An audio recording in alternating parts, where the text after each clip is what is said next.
The invitation I should have refused. I still remember the exact moment it all began. The memory plays in my mind like a broken tape, rewinding, pausing, and replaying itself in flashes whenever the night grows too quiet. It was a rainy evening when I got the invitation. A thin, cream-colored envelope slid under my apartment door with my name written on it in an elegant, almost old-fashioned script. I thought it was a prank at first. Who even uses envelopes anymore? But when I opened it, a faint smell of damp wood and dust wafted out. Inside, on heavy parchment, there were just a few words. You are invited to spend one night at Blackthorn Manor, midnight to sunrise. If you endure, you will be rewarded. No signature, no explanation. Just that. Most people would have thrown it away, but not me. I was curious, obsessively curious. Blackthorn Manor was infamous in my town. Everyone knew the stories, how it had been abandoned for decades, how no one dared to step inside after dark, how strange lights flickered in its windows, though no electricity ran there, how people called it the house that never sleeps. I laughed at the idea. A house that never sleeps? It's ridiculous. But the more I thought about it, the more it gnawed at me. What kind of reward? Who sent the letter? And above all, what could possibly be waiting for me there? By 11:30 that night, I was standing at the manor's Rotterdam gates, umbrella trembling in my hand, as the rain poured down in silver sheets. The gates were chained, but the padlock was open, almost as if someone had been expecting me. I pushed them aside, and the screech of metal echoed into the darkness. The house loomed over me like a corpse of stone and wood, its windows hollow eyes, its roofline crooked like a grin. Every instinct screamed for me to turn back, but my feet kept moving, crunching against the gravel path. When I reached the front door, I noticed something chilling. The handle was polished, shiny, as though touched every day. Yet everything else around it, the steps, the walls, the shutters, was buried under layers of decay. I pushed the door open, and it groaned like something alive. Inside, the air was thick, heavy, like a room that hadn't been aired out for centuries. Dust floated in the faint glow of my flashlight, but the strangest thing was the smell. It wasn't just dust and mildew, it smelled faintly metallic, like rust. Or blood. I stepped inside, and the door slammed shut behind me. I froze, my flashlight flickered, and then I heard it so faint I thought I imagined it at first. A whisper. Not outside, not upstairs. Right beside me. My blood ran cold. I whipped my light toward the sound, but no one was there. Just an empty hallway lined with portraits, their painted eyes gleaming in the weak beam. I told myself it was the wind, but deep down I knew it wasn't. The house was breathing, watching, listening, each step I took echoed far louder than it should have, as though the walls were amplifying the sound. I walked past a broken mirror, and for just a second only, I saw movement in the reflection. Something tall, something standing behind me. When I spun around, the hallway was empty. I should have left then, should have run back into the rain, slammed the gate behind me, and never looked back. But the letter had promised a reward. And the truth is, my fear was battling something stronger. My need to know. I pressed forward, deeper into the manor, deeper into the silence. And as I reached the grand staircase, I realized something that froze me where I stood. The portraits on the wall. They weren't the same as when I'd walked past them moments ago. The faces had changed. They were smiling now. Whispers in the walls, the smile on those portraits haunted me. I stood there, gripping my flashlight so hard my knuckles turned white, trying to convince myself I was imagining things. Maybe the beam of light combined with the dust in the air made it look like the painted faces had shifted. That had to be it. But the longer I stared, the more I realized the change was real. Their mouths had twisted upward into wide, knowing grins, and their eyes, once flat and lifeless, now gleamed with something sharp and alive. A chill crawled up my spine, and I forced myself to look away. I couldn't let the house get inside my head. That's what it wanted. The staircase stretched before me, its banister thick with dust and cobwebs. My boots creaked against the wood as I climbed, each step groaning as if the house resented my weight. At the top, a hallway stretched out in both directions, lined with doors that were all closed tight. That's when I heard it again, the whisper. At first it was faint, like wind slipping through cracks in the walls. Then it grew clearer, threading into words I could almost understand. Don't stay. I froze.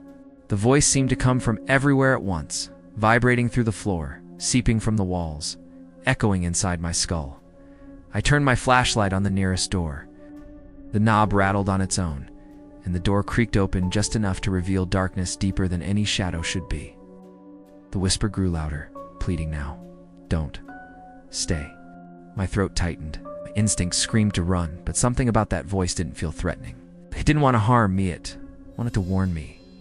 I leaned closer, just an inch, trying to hear it better. That's when the whisper changed. Stopped being a warning. It became a laugh. Low at first, then louder, sharper, spreading through the hallway, until it sounded like dozens of unseen mouths were laughing right into my ears. I staggered back, clutching my head, the sound echoing inside me until I thought my skull would split open. Then silence. The door slammed shut. I was shaking, my breath ragged, my chest tight. I whispered to myself, it's not real. It's not real. But the echo of that laughter clung to me like oil. I moved further down the hallway, trying each door, but they were all locked except for one, at the very end. The knob was icy cold beneath my hand. I pushed it open and stepped inside. It was a bedroom. The wallpaper was peeling, the curtains moth-eaten. But the bed was neatly made as though someone had slept there just last night. A candle sat on the nightstand, unlit yet fresh, its wax smooth and untouched. Then I noticed something carved into the wall above the headboard. Words scratched deep into the wood, desperate and uneven. Don't listen to the walls. My stomach dropped. Whoever had written that must have heard the whispers too. I ran my hand over the letters, the grooves rough beneath my fingertips, and for a moment I swore I felt the wood tremble under my touch. I snatched my hand back, heart pounding. Then, from behind the wall, a new whisper began. Not words this time. Just a sound. Scratching.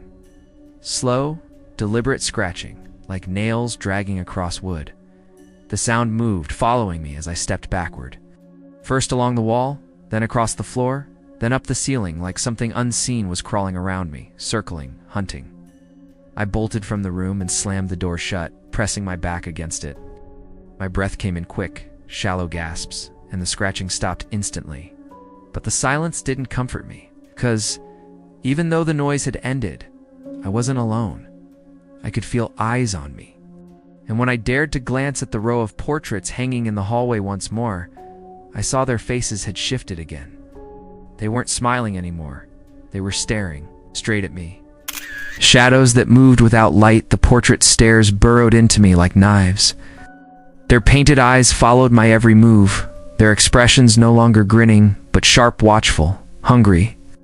My flashlight beam shook in my trembling hand as I backed away, forcing myself not to look at them. The air in the hallway grew colder, heavy with something I couldn't name. My breath came out in visible puffs, though the night outside hadn't been anywhere near freezing. The silence pressed down on me, thick and suffocating, until every creak of the house sounded like a scream. I needed to keep moving. I couldn't stand still in that hallway with those faces glaring at me. I chose the staircase at the far end, spiraling down toward what looked like the manor's parlor. The air smelled stronger, their damp wood and something coppery, sharp, clinging to the back of my throat. The parlor was vast, lit only by my flickering beam.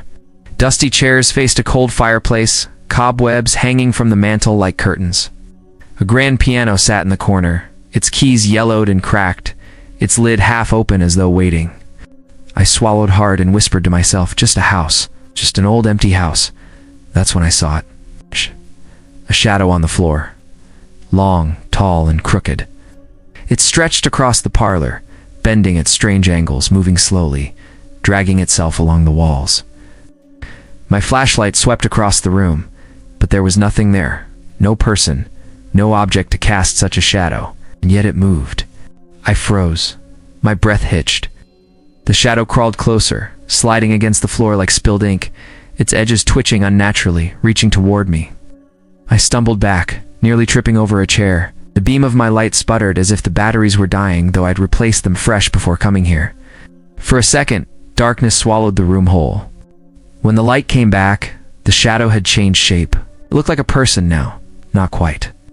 Too tall, too thin, its limbs stretched out longer than they should be, its head tilted at an impossible angle. It stood at the far wall, its form flickering, as though it wasn't fully part of this world. Then it moved. Not toward me directly. Not walking. Slid. One moment against the wall, the next closer, its shape jerking like a broken puppet. My chest tightened, my throat closing with fear. I aimed the flashlight directly at it. The beam cut through its form. But the shadow didn't vanish. It wasn't light it responded to. It was me, because the moment I whispered, "Stay away," its head snapped up and I realized it had been waiting for me to speak. The thing lurched forward, darting across the parlor, its shadow arms stretching long enough to scrape the ceiling. I ran, boots pounding against the floorboards as I bolted into the nearest door. The room I entered was smaller, lined with bookshelves that reached the ceiling, the air thick with mildew and dust. I slammed the door shut and pressed my back against it, heart racing. Silence. Then thump. Something hit the other side of the door. Thump. Again, harder. The wood rattled beneath the blows, the hinges straining. My flashlight beam danced wildly across the shelves, and that's when I noticed something strange. The books. Their spines weren't blank, but none of them had titles. Instead, each bore a single name. Dozens, maybe hundreds of names. I stepped closer, running my fingers across the leather covers. My hand stopped at one name in particular. My name. A chill slammed into me like ice water. My knees weakened. The book was wedged tightly, but I managed to tug it free. The moment it left the shelf, the pounding on the door stopped. The silence that followed was worse. I opened the book with trembling hands. The pages were blank at first, then words bled across them like fresh ink. Letters forming sentences I hadn't written. You came here for answers. You won't leave with them. Ouch. You belong to the house now. The flashlight flickered again, and in that half-second of darkness I saw movement. Not from the door this time, it's from the shelves. Every book trembled, rattling as though something inside was trying to claw its way out. And in the corner of the room, just beyond the reach of my light, I saw the shadow again. Only now it wasn't flat. It was standing, waiting. The night the house breathed, the shadow loomed in the corner. Half-formed, half-real, its edges writhing like smoke trapped under glass. My flashlight sputtered again, and every time it blinked, the figure seemed closer, an inch, a foot, a breath. My grip tightened around the book with my name on it. Instinct told me it mattered, that the house wanted me to open it again, that it belonged to the shadow now. But before I could decide, the air changed. The silence in the library shattered with a sound so terrible, I felt it in my bones. A long, drawn-out inhale. It's a kind you hear when someone is asleep, slow, heavy, alive. But it wasn't one person breathing. It was the house. The walls swelled inward with the inhale, the shelves bowing slightly, the floorboards rising under my boots. The dust billowed from the ceiling like exhaled smoke. The entire manor seemed to pulse, as though its wooden veins carried blood instead of rot. I staggered back, clutching the book to my chest. The house breathed again. A deep, guttural exhale that rattled the windows and blew cold air across my skin. The candle on the desk unlit just moments ago flared to life, and with that exhale, I heard them. Voices, hundreds of them, all whispering at once. Some were pleading, some crying, some screaming, and only one was laughing. I dropped the book. Its pages flew open on the floor, words spilling across them in frantic ink, letters forming faster than I could read. But one line burned itself into my vision before the pages flipped. Breathe with us. The shadow in the corner twitched violently, then lunged forward, spreading wide until it coated the walls. My flashlight beam died for good. The room plunged into darkness, and I felt the shadow brush against my skin like cold water. I bolted for the door, yanking it open, and ran back into the hallway. The portraits greeted me there. Their faces had twisted again, mouths open now, eyes wide, as though they were gasping in rhythm with the house. Every frame rattled on the walls, their painted expressions shifting, alive, suffocating me with their silent screams. The floor beneath me rose and fell like a chest, and I realized I wasn't standing in a house anymore. Ow. I was inside something living. Ow. The whispering grew louder, swelling into a chant, echoing from every wall, every stair, every window. Breathe with us. Breathe with us. Staggered us. I staggered toward the staircase, desperate to find an exit, but the front door was no longer there. In its place was another hallway, longer, darker, stretching far beyond the limits of the house I had entered. I ran anyway, boots hammering the shifting floor. The air grew heavier with each inhale, each exhale of the house, until I could barely breathe myself. My chest tightened, my lungs burning as though the house was trying to pull the air out of me and into itself. I stumbled into what looked like a dining hall. A long table was set for dozens, plates of rotten food laid out, the stench choking. And in every chair, slumped figures sat in silent bodies that looked more like shadows than flesh. Their heads bowed, their chests rising and falling in sync with the house. I froze. My legs trembled. Then, one by one, they turned their heads toward me. Their faces were pale, hollow, their mouths gaping wide. And when the house inhaled again, so did they all at once, their chests expanding, their lungs drawing in the same terrible breath. And when it exhaled, they exhaled too. Ow. But they weren't breathing out air. They were breathing out smoke. Black, swirling smoke that drifted toward me like hands reaching to drag me closer. I screamed and turned back, only to find the dining hall door was gone. The walls were pulsing, shifting, alive, the house pulling me deeper with every breath it took. I collapsed to my knees, coughing, the smoke curling into my lungs. My vision blurred, my chest heaved. I realized with horror that if I kept inhaling, I'd fall into their rhythm. I'd be part of the house. The voices around me swelled, echoing louder and louder. Breathe with us. And in that moment, I felt something wrap around my ankle. Cold, wet, alive. I looked down. The floor itself had grown fingers, and it was pulling me under. The secret that should never be told, the floor's grip tightened around my ankle, cold and slimy like a hand made of rotten mud. I thrashed, kicking wildly, but the boards beneath me weren't wood anymore. They were flesh, soft, heaving, pulsing in rhythm with the house's endless breaths. I clawed at the ground, pulling myself forward, but the floor swallowed my other foot, dragging me down inch by inch. My scream tore through the dining hall, but the figures at the table didn't move. They just kept breathing, their hollow faces fixed on me, their mouths inhaling, exhaling, inhaling, feeding the house with every breath. "No," I shouted, my voice breaking. "Let me go." The shadows swirled around me, wrapping themselves across my chest, pressing down until my lungs burned. The chant grew deafening, vibrating through my bones. Breathe with us. Breathe with us. Breathe with us. I thought it was over. I thought the house had claimed me. But then something changed. The book. The one with my name on it. It lay on the floor just a few feet away, pages flipping violently in the unseen wind, words bleeding across them faster than ever. I reached for it with everything I had, my fingers brushing the cover just as the floor yanked me down to my waist. The book snapped open, and this time it wasn't blank.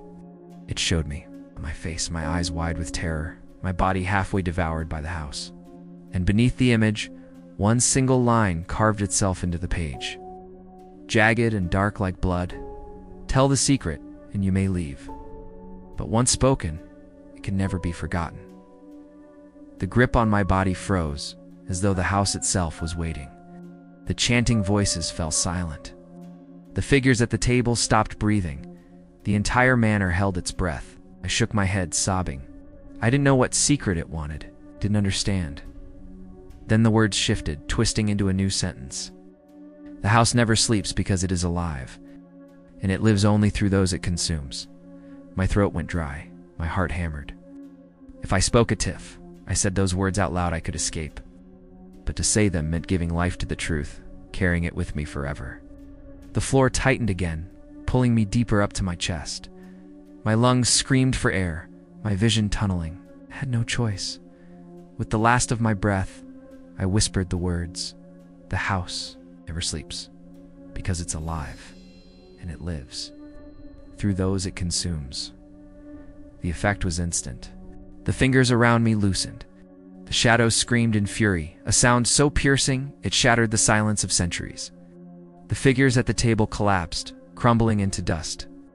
The house itself groaned, its walls shuddering, its breath turning ragged, broken. The next thing I knew, I was outside. Rain poured down my face, soaking me to the bone. The gates of Blackthorn Manor stood wide open behind me. The house loomed in the distance, silent, dark, as though nothing had ever happened, but I knew better. I staggered home, half dead with exhaustion, the words echoing in my skull like a curse. Even now, nights later, I hear them when I try to sleep. The whisper of the house, the inhale and exhale, the chant that never stops. And I know the truth. I escaped the walls. But the house is not gone. It's awake. It's listening. And now that I've told its secret, it'll never let me forget.